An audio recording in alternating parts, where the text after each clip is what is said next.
the weekend was a little quiet, and that I'll take that. I'll take that as a win. I was grateful for a quiet weekend because it allows us to get into something critical, something that's been hovering around that people need to have discussed, especially with this new leadership coming in, quote unquote, with Carney. People are like, this home equity tax situation, that's been discussed. We need to talk about that. We'll be going into that in depth today to kind of talk about what is actually happening. There's been a lot of rumors, a lot of things floating around, and we're going to kind of hit what's happened and up to this point and why you need to keep a close eye on the fact that home equity tax may actually come in, especially those boomers who voted Carney.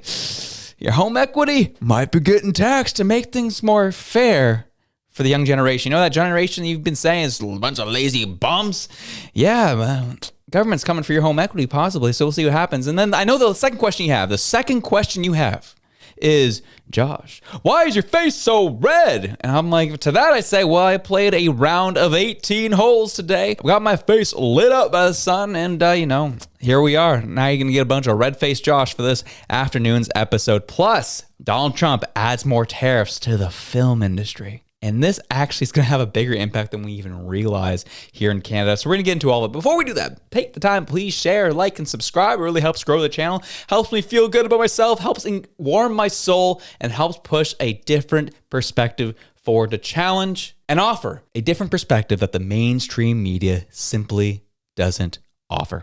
Now let's get into the story, shall we? So let's talk some stats. Let's talk some facts that are a little bit uncomfortable, a little bit annoying, but it's just the reality of the case. So this is actually, I'm going off of a video that I believe it was the Winnipeg Sun reporter did. It was like a 3-minute TikTok video kind of laying out all things I'm going to lay out here. I'm going to take what he did and go a little deeper for you. So something that's a little uncomfortable, people don't like to talk about. The federal government is currently $1.2 trillion in debt. That feels bad. I think that essentially is double what it was before Trudeau took office. So, that feels bad. So that is something that is a reality of new spending. And so with a $1.2 trillion of debt, well, we are currently paying $53.7 billion in just servicing the debt. And the government knows this. And we've seen with Carney's spending plan promising $130 billion worth of spending, which we know is likely going to be higher than what he promised. It's only going to add to the debt, which shows the behavior we're seeing from the Liberal Party is that spending is not going to stop. They are against cuts. They're against trying to make things operate properly. So what you can expect is that our debt is only going to grow. Servicing that debt is also only going to grow. With our debt costing the government $53.7 billion just to service that debt, you're looking at approximately $1,377 per person per year that is coming out of you. And that can be tough to see, right? And so with that being the reality, the government is tending to look at different ways they can bring in cash. We've seen the fundamental difference between how the Liberal government does things and how the Conservatives view things. Conservatives want to encourage more investment coming into the country. Conservatives want to encourage the free market to do its thing to spur on economic growth. Whereas the Liberals, typically what they do, they look to inject money into the system. They look to just build programs. They look to just figure out ways that they can just splurge taxpayer funds to invigorate the economy. One is relying on the free market to do it. The other is looking to restrict the free market, take the money from it, and redistribute it themselves to try and get it going. That is the fundamental difference between how the Liberals view things and how the Conservatives view things. So with that being the case, you had a study that came out a handful of years ago.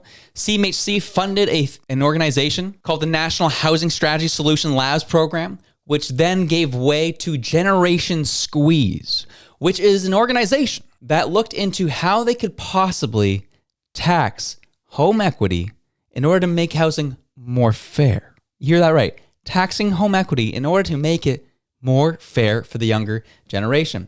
This is what they have to say. The title says, a price on housing inequity. Just like the governments have introduced a price on pollution to lower our emissions and tackle climate change, this report recommends putting a modest price on housing inequity to apply downward pressure on the skyrocketing housing prices that have landed Canada in an in an affordability crisis.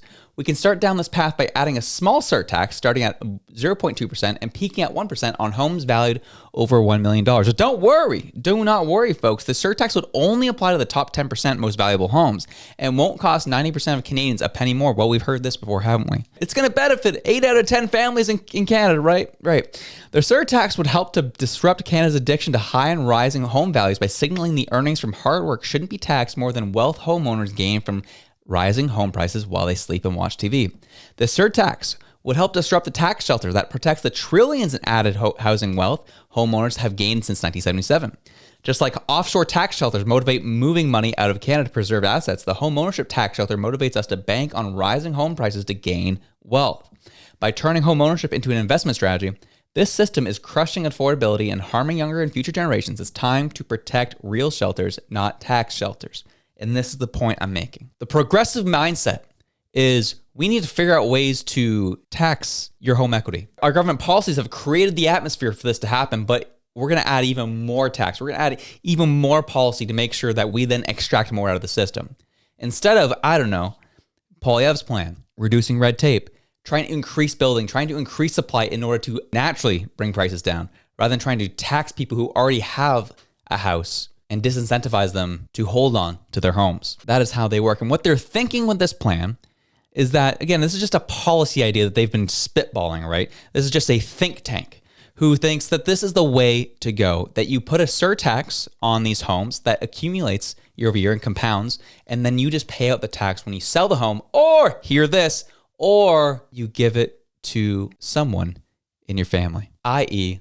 an inheritance. That was the plan. That's what their thoughts were. This idea floated back in 2022-ish. It got a lot of people upset. It got people concerned. Well, what's going on? Especially the boomers. What's going on with my housing? You're going to try and tax the equity of my home if that's going to be the goal here? Is that what you're going to try and do? So people got naturally upset. And a liberal MP after liberal MP after liberal MP said, oh, they have nothing to do with our government. They don't inform policy that we're going to try to do here.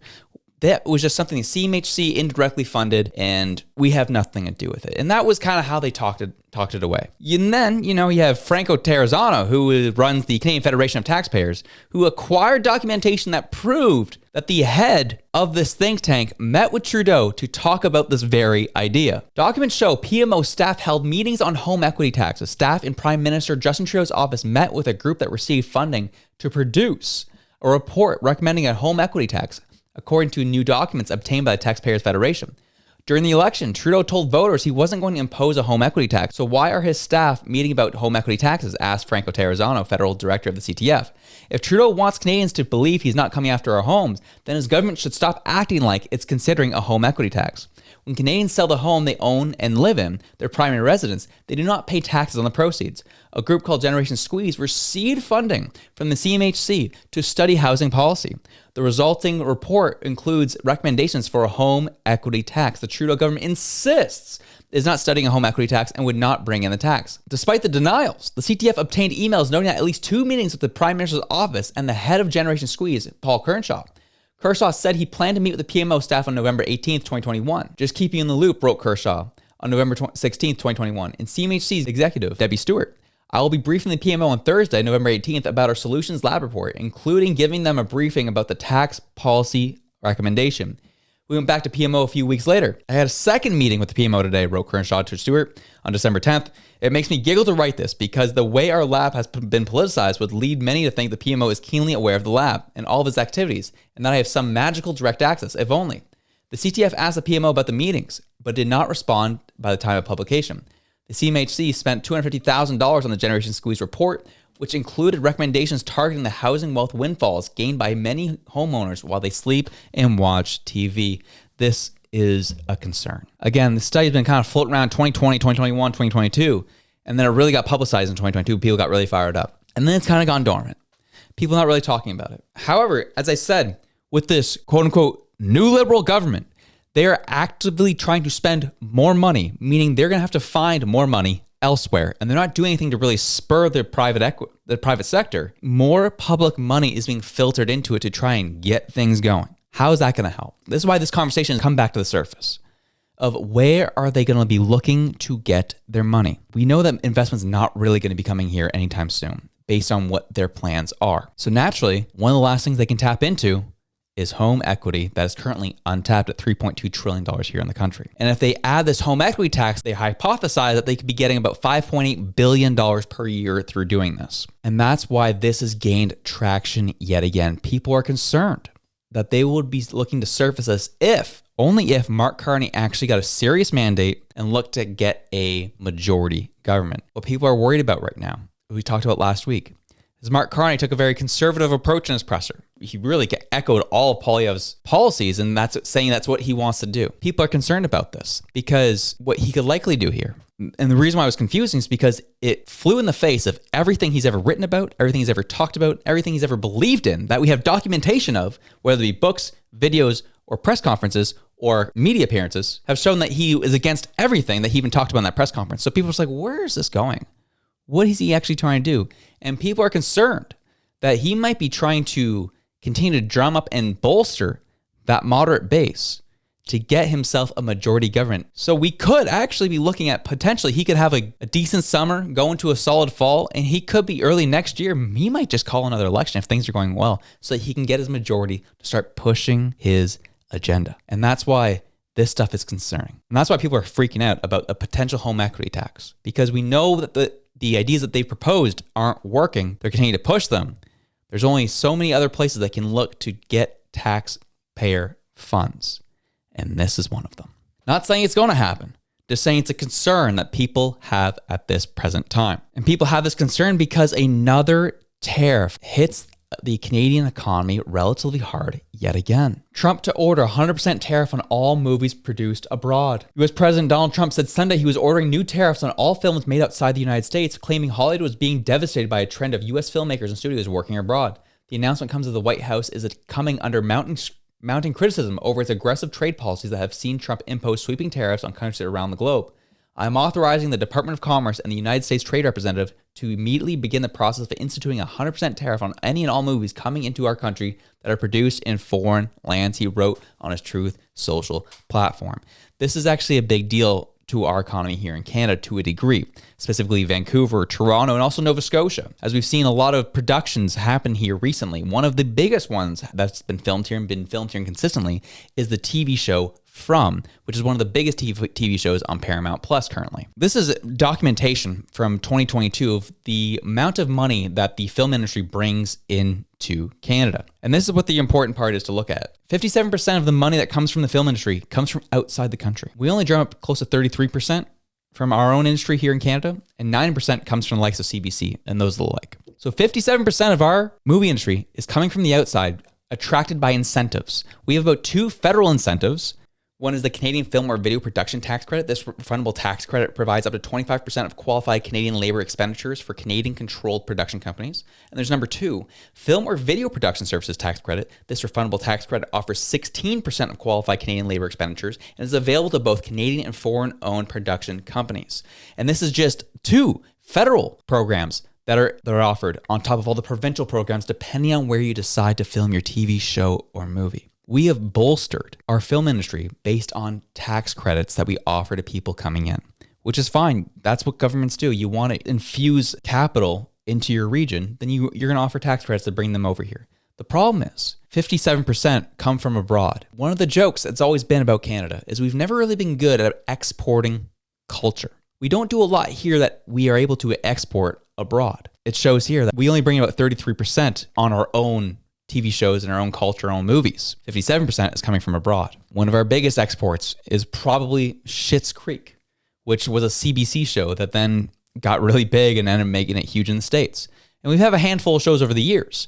But overall, we've not been the strongest country in exporting culture, and it shows here. And so Trump putting 100% tariffs is going to have a drastic impact on one of our industries here in this country. It's not like a huge one like the auto industry.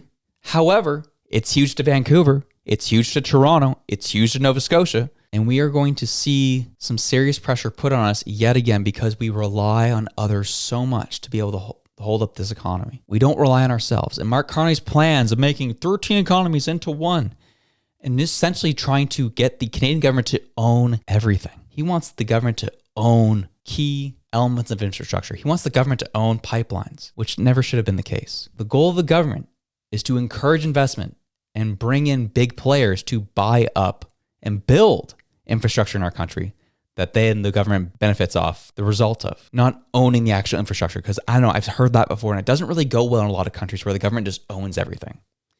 Call me crazy. It's just not a great idea. That is the direction Mark Carney wants to take our country in. And when you got Donald Trump now putting in a huge tariff on our film industry, well, we got to start getting better at exporting culture.